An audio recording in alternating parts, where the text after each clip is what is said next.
आज का हमारा टॉपिक है ऊष्मामिति, कैलोरीमेट्री। ऊष्मामिति का अर्थ क्या होता है, कैलोरीमेट्री का अर्थ क्या होता है? इसका मतलब होता है मेजरमेंट ऑफ हीट, ऊष्मा का मापन। जब हम किसी पदार्थ को ऊष्मा देते हैं तो हमने उसको कितना ऊष्मा दिया, यानी ऊष्मा की मात्रा की गणना हम ऊष्मामिति में करते हैं, कैलोरीमेट्री में करते हैं। ऊष्मा की गणना हम इसके अंतर्गत करेंगे। इसमें एक पहला टॉपिक हम पढ़ेंगे विशिष्ट ऊष्मा धारिता, स्पेसिफिक हीट कैपेसिटी। ये होता क्या है? जब हम किसी पदार्थ को ऊष्मा देते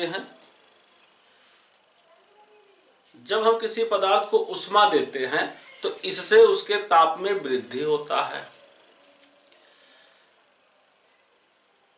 ये जो ताप वृद्धि है, ऊष्मा देने पर जो ताप में वृद्धि होती है, ये ताप वृद्धि तीन बातों पे निर्भर होती है। अगर हम ध्यान से जिस पदार्थ को ऊष्मा दे रहे हैं उसमें जो ताप परिवर्तन हो रहा है, अगर हम थोड़ा गौर से ध्यान से देखें तो हम देखते हैं कि जो ऊष्मा हम दे रहे हैं उसकी मात्रा उसके पदार्थ के द्रव्यमान के अनुक्रमानुपाती होता है, डायरेक्ट प्रोपोर्शनल होता है। इसका मतलब ये हुआ कि अगर पदार्थ का द्रव्यमान अधिक है तो हमें अधिक ऊष्मा देना पड़ता है, और पदार्थ की मात्रा द्रव्यमान कम है तो हमें कम ऊष्मा देना पड़ता है।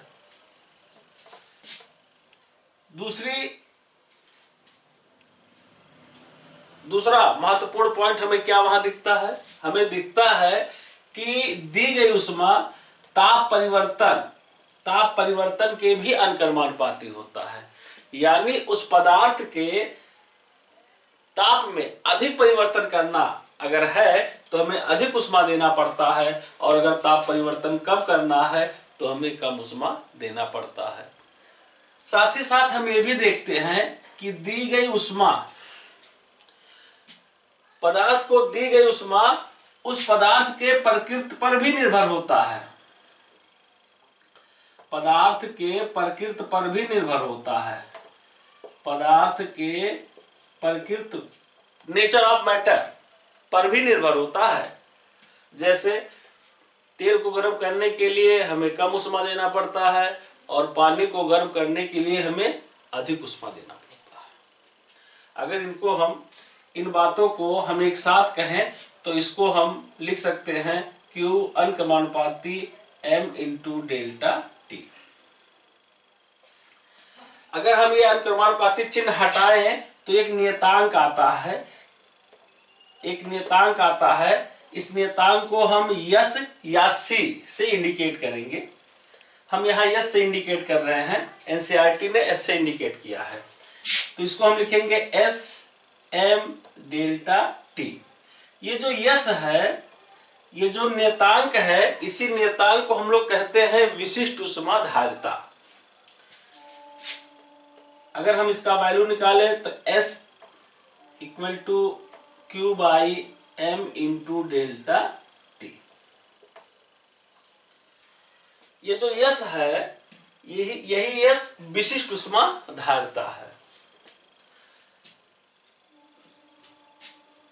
इस सूत्र में अगर यम बराबर हम 1 ले लें और डेल्टा टी बराबर 1 ले लें, उस स्थिति में S इक्वल टू Q, यानी ऊष्मा धारिता, विशिष्ट ऊष्मा धारिता बराबर हमें क्या मिल रहा है? ऊष्मा की मात्रा, दी गई ऊष्मा की मात्रा, यानी किसी पदार्थ की ऊष्मा धारिता उस पदार्थ के अगर 1 किलोग्राम है और उसके ताप में वृद्धि हम 1 कर रहे हैं, एकांक कर रहे हैं, उस स्थिति में उस पदार्थ को दी गई ऊष्मा की मात्रा उस पदार्थ की विशिष्ट ऊष्मा धारिता कहलाती है। नहीं समझ में आया तो इसको हम एक एग्जाम्पल से समझते हैं। यहां से हम इसका यूनिट भी निकाल सकते हैं। यहां से इसका यूनिट क्यू आपका उष्मा है, उष्मा का यूनिट हम केल्विन में लें, केल्विन या डिग्री सेल्सियस, एम आपका है किलोग्राम, और डेल्टा टी सॉरी इसको हम लेंगे जूल में। उष्मा का यूनिट जूल, द्रव्यमान का यूनिट किलोग्राम, नीचे टेम्परेचर का मात्रक केल्विन या डिग्री सेल्सियस। यानी इसका यूनिट हमारा निकला जूल, इसका यूनिट हमें मिल रहा है joule kilogram inverse kelvin inverse या डिग्री सेल्सियस। इसको हम एक दूसरे एग्जाम्पल से समझते हैं। नोट कर लीजिए, मैं मिटा दूं। चलिए इसको हम एक एग्जाम्पल से समझते हैं।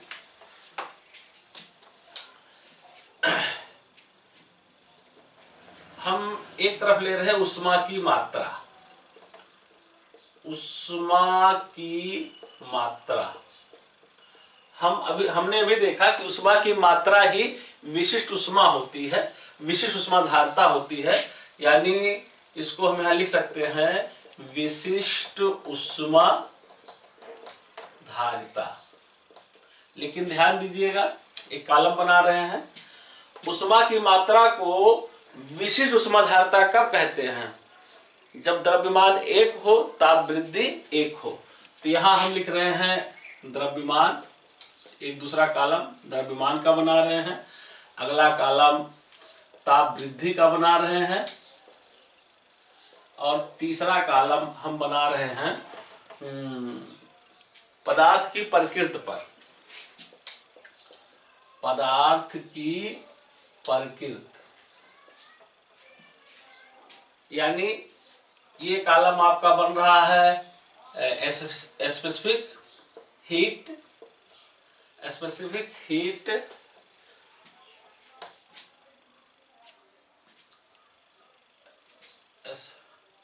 विशिष्ट उष्मा धारिता कैपेसिटी।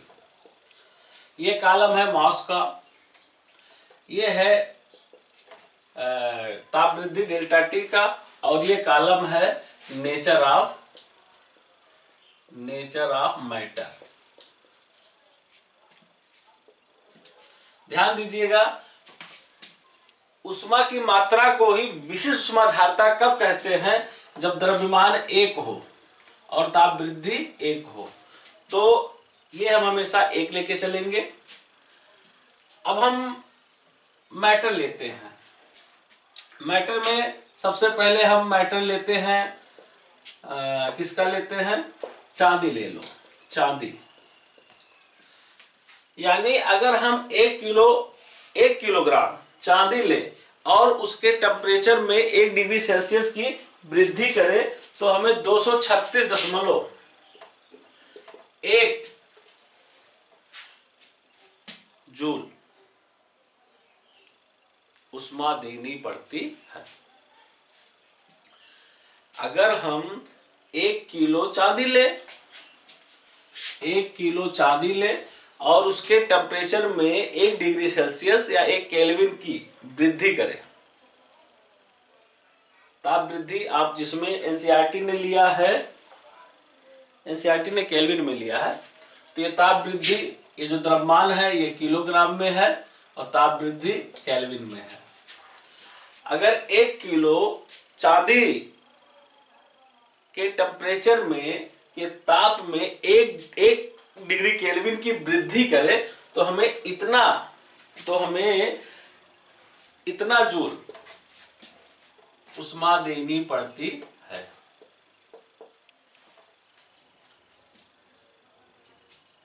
आप चांदी का, चलिए पानी का लेते हैं।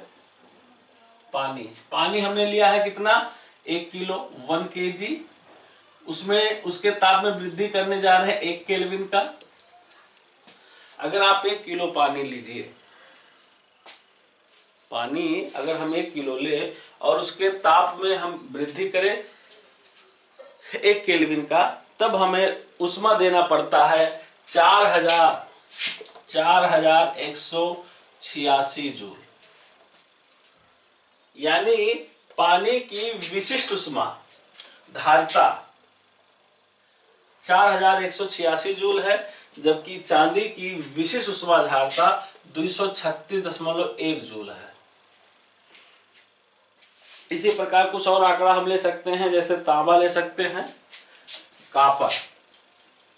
अगर हम 1 किलो कॉपर ले, इसको उष्मा दें, ताप वृद्धि करना है हमें 1 केल्विन, उस स्थिति में इसको हमें उष्मा देना पड़ता है 386.4 जूल। 386.4 जूल। तो ये क्या है? ये उष्मा की मात्रा है। इसी को हम विशिष्ट उष्मा धारिता भी कहते हैं। यानी विशिष्ट उष्मा धारिता क्या है? उष्मा की मात्रा है। उष्मा की वह मात्रा है जो उस पदार्थ के एकांक द्रव्यमान में एकांक ताप वृद्धि के लिए दी जाती है। उम्मीद करते हैं समझ में आया होगा। विशिष्ट उष्मा धारिता को अगर आप ध्यान से देखें तो इससे हमें यह पता चलता है कि जिस पदार्थ का विशिष्ट उष्मा अधिक होता है, इसका मतलब यह होता है कि वह पदार्थ, उस पदार्थ का टेम्परेचर धीरे धीरे बढ़ता है और धीरे धीरे कम होता है। जैसे पानी, आप यहां देख रहे हैं, पानी की विशिष्ट उष्मा धारिता सबसे अधिक है दर्शाए गए एग्जाम्पल में। यानी पानी का टेम्परेचर धीरे धीरे बढ़ेगा और धीरे धीरे कम होगा, जबकि चांदी की विशिष्ट उष्मा धारिता पानी से बहुत कम है। इसका मतलब ये हुआ कि चांदी जल्दी से गर्म होगी और जल्दी से ठंडी होगी। तो आप अपने आसपास उन पदार्थों को देखिए जो पदार्थ बहुत धीमे धीमे गर्म होते हैं और बहुत धीमे धीमे ठंडे होते हैं। इसका अर्थ ये होता है कि उस पदार्थ की विशिष्ट उष्मा धारिता अधिक है, और जो पदार्थ जल्दी से गर्म हो जाता है, जल्दी से ठंडा हो जाता है, इसका मतलब ये होता है कि उस पदार्थ की विशिष्ट उष्मा धारिता कम है। नोट कर लीजिए। आप वीडियो को पॉज करके भी नोट कर सकते हैं। तो उष्मा धारिता आपके समझ में आया होगा।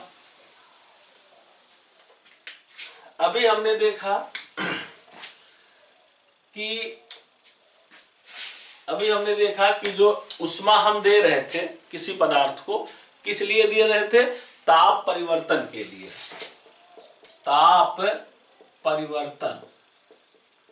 ताप परिवर्तन के लिए दी गई उष्मा यानी Q का वैल्यू हम निकालते हैं SM डेल्टा T से। दी गई उष्मा,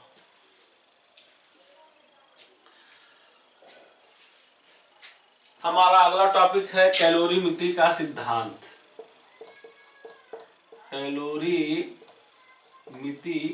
कैलोरीमिति का सिद्धांत ये क्या है?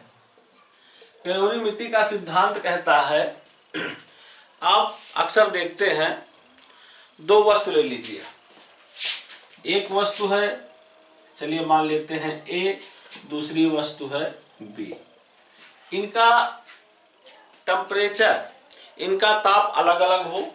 चलिए मान लेते हैं इसका टेम्परेचर है 80 डिग्री सेल्सियस और इसका टेम्परेचर है 40 डिग्री सेल्सियस। दो पदार्थ हमने लिया है, एक का टेम्परेचर 80, दूसरे का 40 डिग्री सेल्सियस है, या केल्विन ले लीजिए, केल्विन है। यानी दोनों का ताप भिन्न भिन्न है। अगर आप इसे संपर्क में लाएं, एक को दूसरे से अटैच कर दें, उस स्थिति में हम देखते हैं कि ताप, उष्मा ऊंचे ताप से नीचे ताप की ओर जाता है, बिल्कुल उसी प्रकार जैसे पानी ऊंचे स्थान से नीचे स्थान की ओर जाता है। तो आप देख रहे हैं कि ये उष्मा दे रहा है, उष्मा ये दे रहा है, और उष्मा ये उस उष्मा को, जिस उष्मा को ये दे रहा है उस उष्मा को ये ले रहा है। यानी यहां उष्मा दिया भी जा रहा है और इसके द्वारा उष्मा लिया भी जा रहा है। इस दौरान इसके द्वारा दी गई उष्मा और इसके द्वारा ली गई उष्मा दोनों बराबर होता है। यानी दी गई उष्मा बराबर होता है ली गई उष्मा के। इस दौरान आपको ध्यान ही देना है कि इसके द्वारा जो उष्मा दिया जा रहा है, इसके द्वारा जो इसको दिया गया है वो उष्मा और इसके द्वारा जो लिया गया है वो उष्मा बराबर होता है। ध्यान देना है कि इस दौरान इसका या इसका कुछ उष्मा इसके चारों तरफ जो परिवेश है, जो एटमॉस्फेयर है, उसमें तो नहीं जा रहा है, हम उसको नगण्य मानकर चलते हैं, और इसके द्वारा दी गई उष्मा बराबर होता है इसके द्वारा ली गई उष्मा के। तो ये है कैलोरीमिति का सिद्धांत। कैलोरीमिति का सिद्धांत मतलब जब दो भिन्न भिन्न ताप वाली वस्तुओं को एक दूसरे के संपर्क में लाते हैं तो ताप ऊंचे ताप से, मतलब जिस पदार्थ का टेम्परेचर अधिक होता है वहां से उष्मा चलता है उस पदार्थ की ओर जाता है जिसका टेम्परेचर कम होता है। और कब तक जाता है? जब तक कि दोनों का ताप बराबर नहीं हो जाता। इस दौरान दी गई उष्मा, एक पदार्थ द्वारा दी गई उष्मा दूसरे पदार्थ द्वारा ली गई उष्मा बराबर होता है। तो ये है हमारा कैलोरीमिति का सिद्धांत।